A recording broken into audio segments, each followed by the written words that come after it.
Welcome back to Movie Explained in English.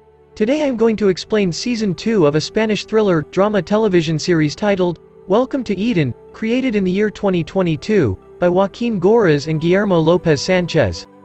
Before we start the video, please subscribe the channel. Your one click means a lot for us.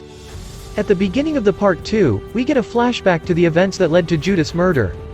It turns out that she never left the island as we were previously made to believe, but was instead kidnapped by Orson and the cult's executioner, Brenda. Judith falls to her knees and begs for mercy, but her pleas fall on deaf ears as Brenda swiftly pierces her skull with a metal device. Back in the present, Zoa is devastated by Judith's death and spends days in bed, mourning her friend.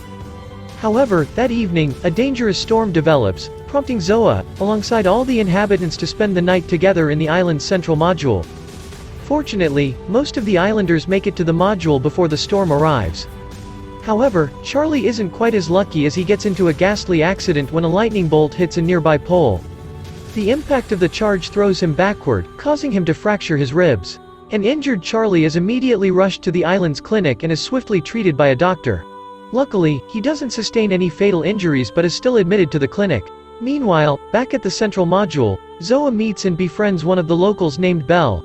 The duo converses about the island and its operations, which ultimately leads to Belle disclosing one of the secret cult terms called link.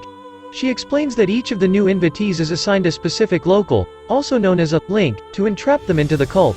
Belle reveals that Zoa's link is Nico and warns her to stay far away from him. The revelation greatly baffles Zoa and makes her even more distrustful of the locals. Feeling betrayed, she confronts Nico and accuses him of manipulating her. A stunned Nico instantly realizes that a local had disclosed the island's secret but denies her claims, nonetheless. Seconds later, Nico heads out of the module and visits Astrid to inform her of his recent findings. As they converse, we discover that the island's higher-ups orchestrated Judith's death and planned for Zoa to see her corpse, all in a bid to scare her into submission. However, Nico reveals that their plan had backfired, as Zoa's discovery of Judith's death has only made her more stubborn and vengeful. Hearing this, Astrid decides that Zoa is too much a rebel and resolves to dispose of her. She orders the island's head guard, Ulysses, to bring Zoa to their loft, and minutes later, he arrives with her. Astrid instantly orders Brenda to murder her. However, before the executioner can pull the trigger on her murder device, Zoa pleads for forgiveness and swears to stay on the island forever. Astrid is pleased by her character change and decides to give her a second chance as she orders Brenda to stand down. Zoa is relieved by this and eventually returns to the central module. There, she swiftly realizes that Nico snitched on her to Astrid. This makes her furious and causes them to get into a heated argument. That night, a livid Zoa waits for everyone to fall asleep and tries to kill Nico with a screwdriver in the dead of night. However, before she can finish the job, her roommate, Claudia, appears and stops her. At the opposite end of the island, Micah, the cult's head inspector, pays Charlie a visit in the hospital. The duo instantly hits things off, prompting Micah to invite him to her apartment. Charlie enthusiastically accepts her invitation, and the couple spends a steamy night together in the loft, causing them to catch feelings for each other. The following day, Zoa and Claudia return to their rooms and have a heartfelt conversation. Claudia reveals that her long-term boyfriend tried to escape but was caught and murdered by the island's higher-ups. Despite this, she remains hell-bent on leaving the island and fills Zoa in on her plan. Apparently, a new batch of newbies is brought to the island every couple weeks on a boat. Once the new invitees are dropped, the boat returns to the mainland. Hence, Claudia intends to get on the boat without drawing suspicion to complete her getaway. Zoa is impressed by the well-thought plan and considers joining in. Later that day, Zoa meets up with Charlie and Ivan and reveals all the island's secrets to them. The two men are devastated on hearing the news and swiftly resolve to leave the island as soon as possible. Hearing this, Zoa tells them about Claudia's plan, and the trio agrees to join her in the escape. The next day, Astrid and her husband, Eric, organize a beach party to celebrate their wedding anniversary. As the party progresses, Eric calls Astrid on stage and offers a heartfelt speech of his undying love for her. Sadly, his touching declaration is cut short when an unknown party hacks into the island's system and uploads an eerie death threat targeted at Astrid. In light of this, the party is instantly called off, and the island's committee is summoned to discuss the issue. Micah, who is in charge of tech handling, explains that the hacker is quite skilled and cannot be tracked. Astrid is livid to hear this but resolves to punish one of the inhabitants to send a clear message to the hacker. She consults the committee for candidate nominations, and several names are brought up, the most prominent of which is Zoa. The committee debates sacrificing her but ultimately decides against it.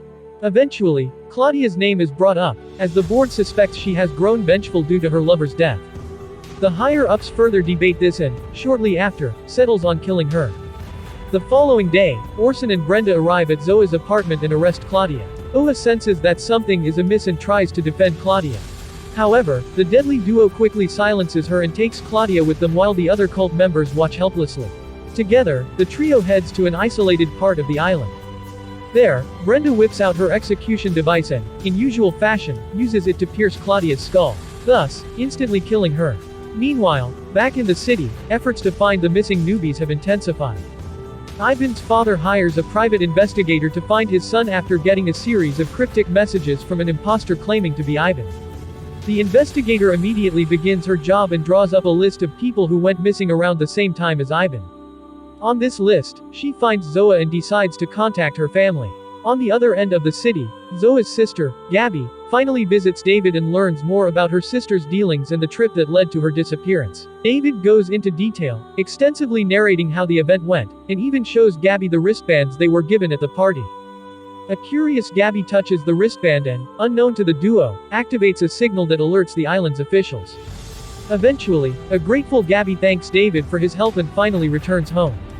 That night, David gets ambushed and kidnapped by the island's external officials. He is taken to a warehouse and is questioned about the wristband signal. Daniel is initially quiet and refuses to answer their questions. However, when the agents threaten to kill his mother, he finally succumbs to their demands and comes clean. He tells them all about Gabby and her quest to find her sister. The agents are satisfied by his answers but kill him, regardless. In the following scene, Africa, Ivan, Charlie, and Zoa undergo a painful initiation ritual. The four invitees take turns walking through a pathway of hot coals on their bare feet. At the end of the path, they each grab a pendant that validates their initiation to the cult. The ritual is highly gruesome and leaves them badly injured. Luckily, they complete the exercise and are each given a star tattoo, thus, depicting that they've finally become a part of the cult. Right then, we discover that the island has a hierarchy system represented by the number of star tattoos each local has. A 2-star depiction secures a spot on the committee, while a 3-star tattoo is reserved for the cult leaders. During the initiation ceremony, Ulysses is given a 3-star tattoo and joins Astrid and Eric as the highest-ranked members of the community.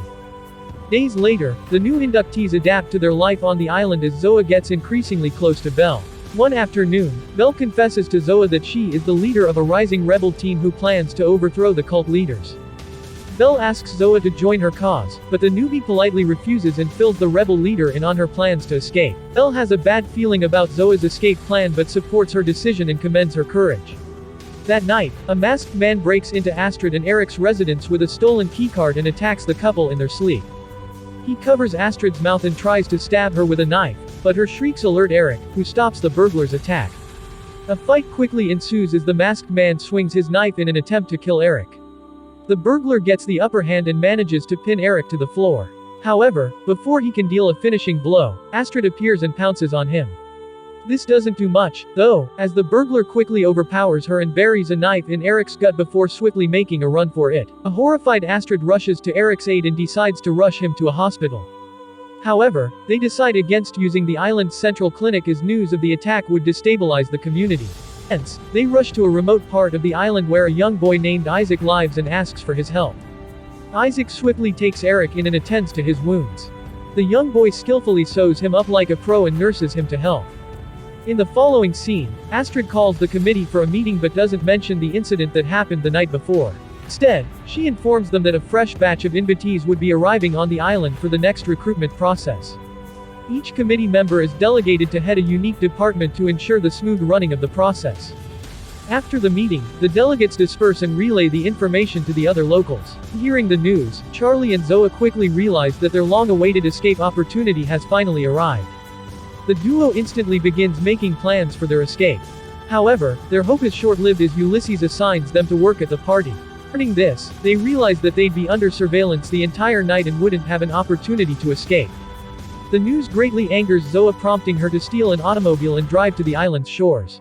There, she meets Belle and explains her plight to her. Empathetic, Belle offers to create a distraction at the party to aid her escape. Zoa is ecstatic to hear this and plays with Belle on the sand as the couple shares a kiss and has a steamy makeout session. The day of the recruitment process finally arrives, and arrangements are put in place. The party soon begins as Zoa and Charlie serve as ushers under close supervision by the higher-ups. For hours, the duo patiently attends to their roles while they wait for an opportunity to escape. Luckily, Belle comes through with her promise and creates a distraction with the help of her fellow rebels. The group messes with the party's wires, causing a series of electrical sparks which scares the attendees. This creates panic among the invitees, prompting them to race in different directions. Charlie skillfully blends with the crowd and swiftly races to the island shores. There, he finds an oxygen tank and uses it to dive into the water as he swims to the boat. Once aboard, he discovers that the island's surveillance drone has spotted him. Charlie is initially scared but quickly realizes that its controller is Micah. Micah realizes Charlie is trying to escape and becomes torn over snitching on him or maintaining her loyalty to the island. Due to their shared history, she eventually lets Charlie escape and turns the drone away from the boat. Back on the island, Zoa also blends with the crowd and leaves the party. However, she arrives at the shores pretty late and gets caught by Ulysses. Cult leader attacks and tries to choke her, but luckily, Ivan appears in time and saves her. The two men get into a fight as they wrestle in the ocean's water. After a lengthy brawl, Ivan pins Ulysses to the ground and successfully drowns him in the water. An assertive Zoa seizes the opportunity and jumps into the water as she swims towards the boat. However, halfway there, she spots a familiar figure on it that stops her in her tracks. On close inspection, she realizes that the familiar figure is actually her sister, Gabby.